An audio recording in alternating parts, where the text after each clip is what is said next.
It's time for bonus points, where we get 30 seconds to rattle on about impressions, etc. of games we either recently played or are currently playing before Mario dies, and we shut up and move on. Hello, and I began, I 100%ed Hotline Miami 1 recently.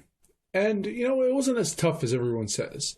It's a puzzle game where you murder people. It's a Sudoku of bashing people's heads against the wall. Yeah, you know what, I heard a lot of complaints against the difficulty of it, but overall it took me a number of hours, and I 100%ed with pretty much ease. I had a lot of fun with it. So, that's it. All right, I played Life is Strange this week. It's a really annoying game. It had very clunky controls. The dialogue was terrible, very stilted. There was a ton of exposition that was completely unnecessary, just info dumping left and right. I really just wanted to claw my eyes out and tear my ears off.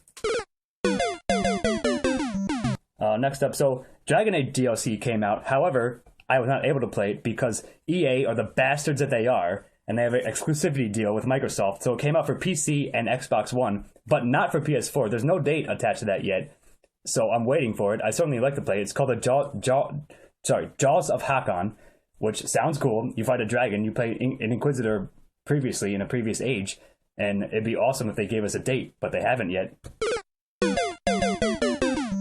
So I was playing the Telltale games Game of Thrones. I played the first two. The first one was great, had a number of great twists to it. The second game was underwhelming, but that's how the Game of Thrones show goes. You have an initial impact, and then you have a twist. The third one, I attempted to play, but I passed out before it was done installing. All right. I also played Game of Thrones Episode 3. I thought it was quite good. It's sort of up and down. Yes, they're building it so your characters, the interactions, the choices you made, I think mattered. They had a good, the way they did that, what you chose to do earlier, like who you chose to side with, etc., was quite good.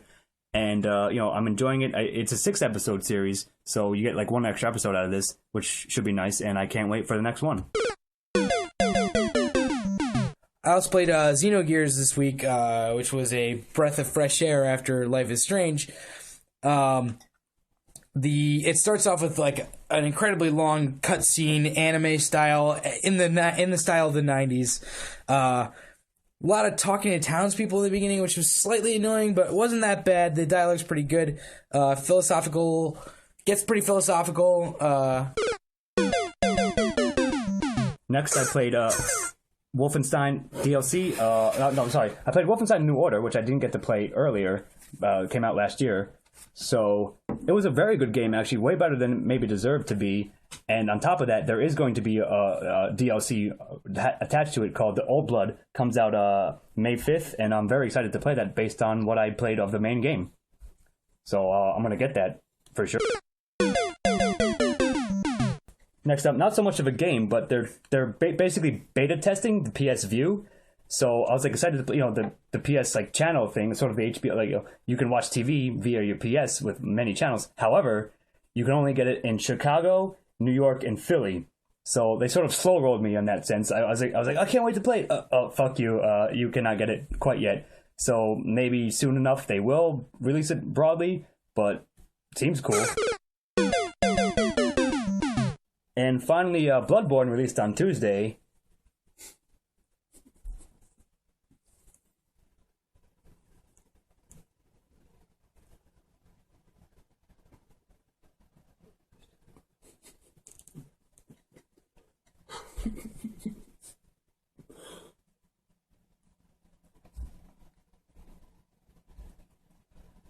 That's cool.